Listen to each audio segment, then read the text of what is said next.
Hi, I'm Steve Stewart. This is my website here across the bottom of the screen. There are email links on virtually every page, so if you would please have a look around, see what you think, and let us know. At the moment of suicide, at the moment someone decides, at that prime moment, at the exact moment when they decide it's over, it's done, my life is done, they're gonna end their lives. What they're saying is that I have no more value to contribute, that there won't be anything that I'll ever do that's going to be worth the pain that I'm going through right now. And that is absolutely untrue.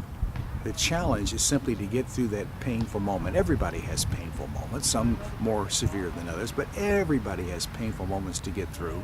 And then we survive to get to the other side, and that's where the contributions are made. So it's untrue when someone thinks that I need to die and I have nothing else to contribute. What is it that you would contribute? You want money? Is money your ultimate goal? Well, you can have money by doing something that nobody's done before. You know, so one thing that we've never done is to solve the problem of the common cold.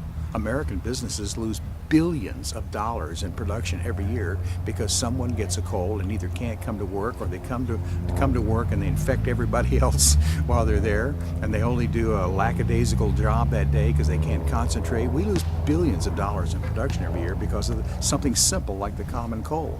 It's not getting billions and billions and billions of dollars worth of research like cancer is, for good reason.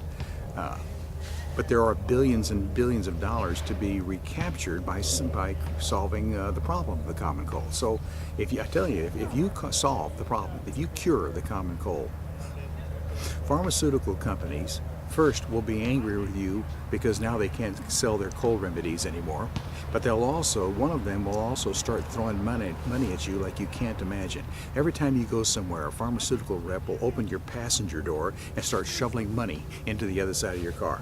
One of them will buy you a mansion and furnish it with money. I mean, their furniture, the couches and chairs and tables will be made out of money. And when you look in the pantry and the kitchen, instead of having boxes of cereal and cans of beans and green beans and corn, what you'll find in there is more stacks of money. If you solve the problem, cure the common cold, somebody will buy a university and name it after you, and your children and your children's children will all go to the university there free of charge because you solved something that we weren't able to do. It's just a common cold. Fix that. Just fix that. Or you want to make a difference? Or make a difference in the world? Let me give an example. There's an engineer up in Orange County, California, he's an engineer, an inventor, an entrepreneur, and he was on a business trip in India and saw something that changed his whole perspective on the world.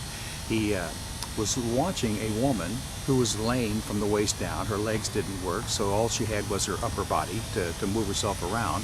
And with nothing, no assets at all, he watched her crawl, drag herself with her arms, one arm after another, drag herself across the road. It was a dirt road, it wasn't even paved. So you can imagine the front of her is filthy because she spends her whole life dragging herself around on the ground. And it occurred to her watching her that she only gets to see people's feet. She doesn't get to look anybody in the eye. They don't look her in the eye, they just look at the back of her head.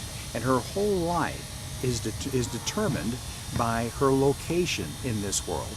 And he thought if he could just get her up off the ground onto a chair, perhaps a wheelchair, if he could get her up on an affordable wheelchair so that she could still be mobile in the world, then it would absolutely change how people see her and how she sees the world too. People would look each other in the eye.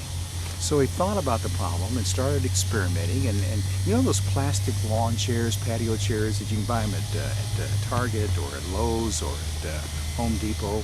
You can buy them there. They're about $15 or $20. But if you buy them in bulk, if you can buy 1,000 or 2,000 at a time, you can probably buy them for about $4 or $5. They probably make them somewhere in Indochina or Indonesia or Cambodia or China. They probably make them for about $1, and then the middleman in the middle knocks it up to about $20. It's still inexpensive chairs.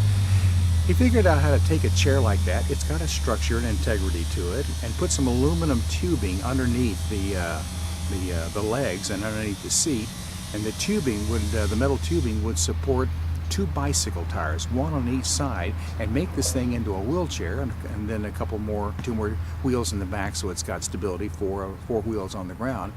And for the total cost of manufacturing, the supply, the labor, and enough to keep his own doors open, he figured out how to make these chairs for $65, including shipping.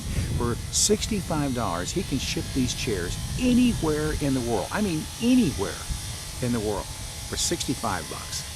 Imagine what a difference he makes. See, the goal that he's working on now is to have manufactured and shipped his first 1 million chairs. Maybe you can top that. Maybe you can figure out how to do it for $62, for $59.75, and create even more opportunity, more affordable for anybody, anywhere around the world.